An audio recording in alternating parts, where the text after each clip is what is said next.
Well, once again, welcome on this first Homecoming Sunday, this Trinity Sunday. I don't know about you, but I've looked forward to this day for, about 3 months now? Though I have to admit, this isn't the original vision or plan that I had in mind. I didn't see 6-foot distancing and face masks. My original dream was when we opened up, we'd do this great big celebration over in the gym. It would be about like a Saturday evening, huge celebration. We would pull out the stops musically, all of our music ministry coming together, the gym jam-packed full of people, and then out in the parking lot because it would be nice and the weather would be perfect. It's my vision. We would do this great big potluck dinner, and it would be this wonderful time together. Well, we're not quite there yet, but we're together. And we're celebrating Eucharist together. It has been an honor, and I mentioned this in our weekly masses and messages, but it's been such an honor for Father Bryce and myself throughout this time to continue to do what is core and central in the life of the church, and that is to celebrate Eucharist every day, and to celebrate this gift for us, for our community of faith. There's been many blessings over the last months, despite the crosses and the challenges that this time has brought. There's also, I think, been great learning. One of those learnings or blessings, rediscoveries, is the sense that we need each other. That's why being here today is such an incredible gift. We need to be together. I've experienced that in various ways, especially in the last few weeks. We had a funeral this week, and it was such a powerful and beautiful experience to be able to come together in prayer, in love, and in support, but to be together. I've gone to our local big box stores and some small businesses from time to time and invariably run into people. And you've got to stop and keep appropriate distance. But we're there carrying on a conversation. We're being together, rediscovering the gift of each other.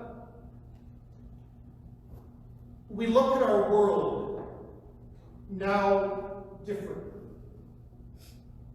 And we look at a world that hopefully we are bringing the new learnings and the experiences of this time as we move forward. What is that world that we hope to create?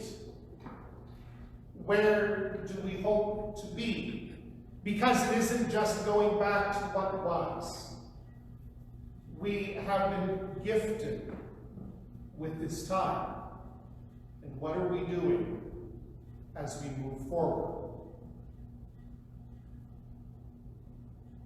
As we have discovered that need for each other, as we come here today, we mark this feast of the Most Holy Trinity, this feast that celebrates our God. And it's important that we remember, not only that we remember our God, one God in three persons, this unity that is our God, this relationship of love between the Father, Son, and Holy Spirit. We remember our God, but we need to step back and remember us. Remember who we are and what we are created to be.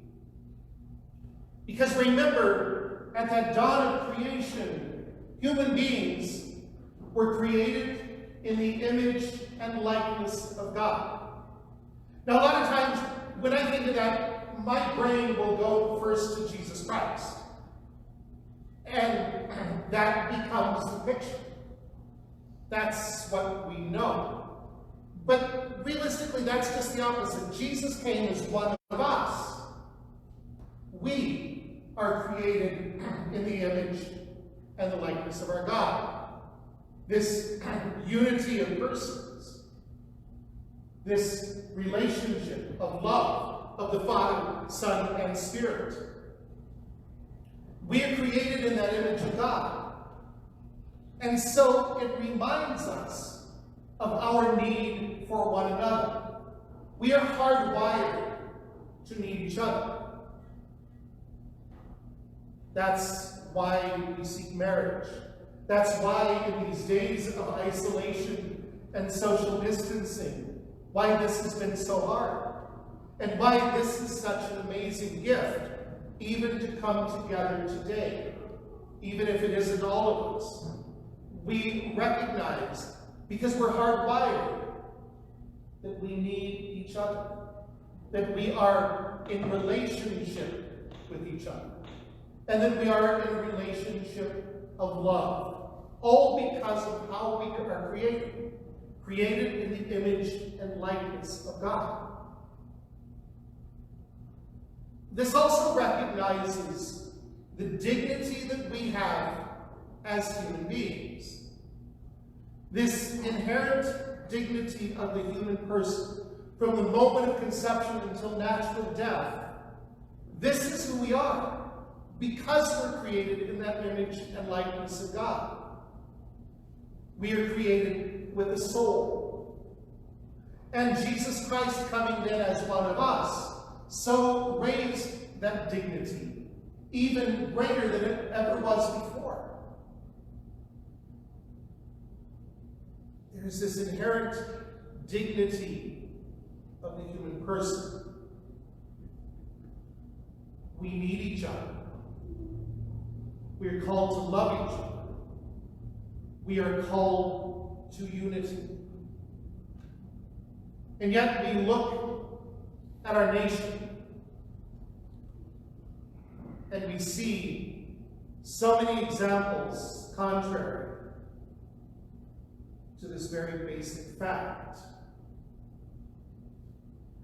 Whether that's the killing of George Floyd, or the racism that is part of our history, part, unfortunately, of the fiber of our country.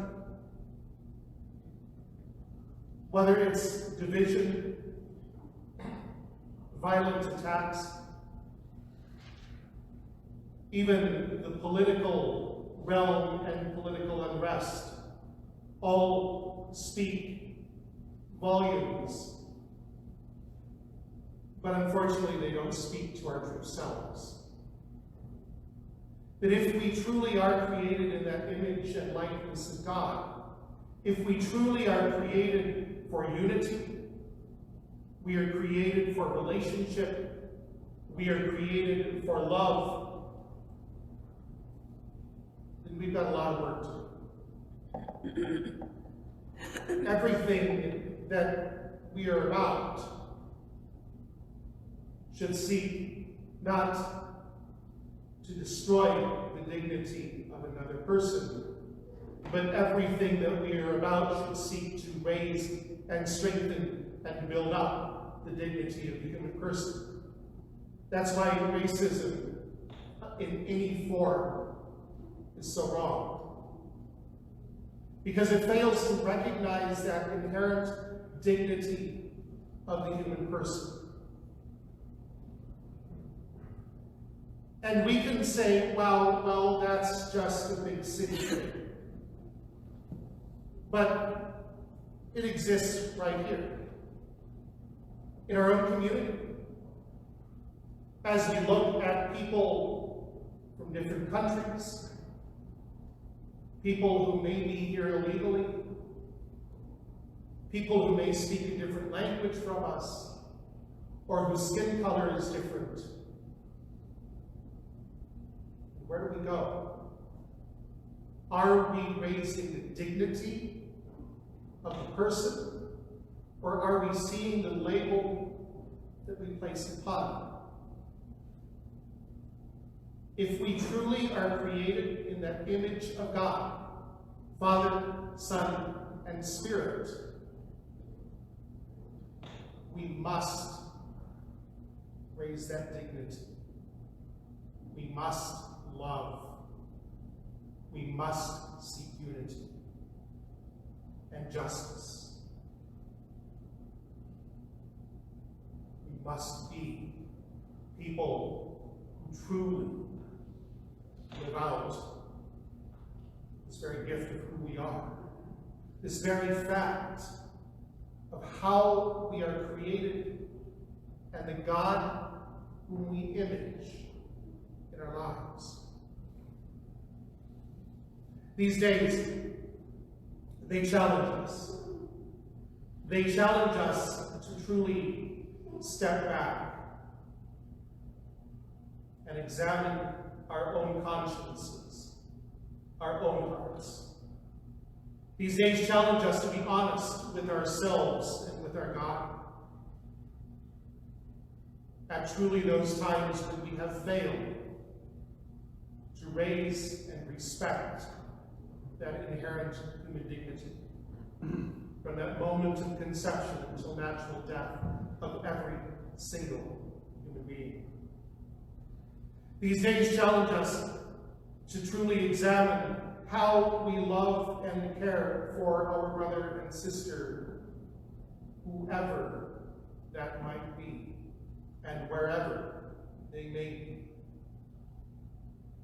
These days challenge us to come back together,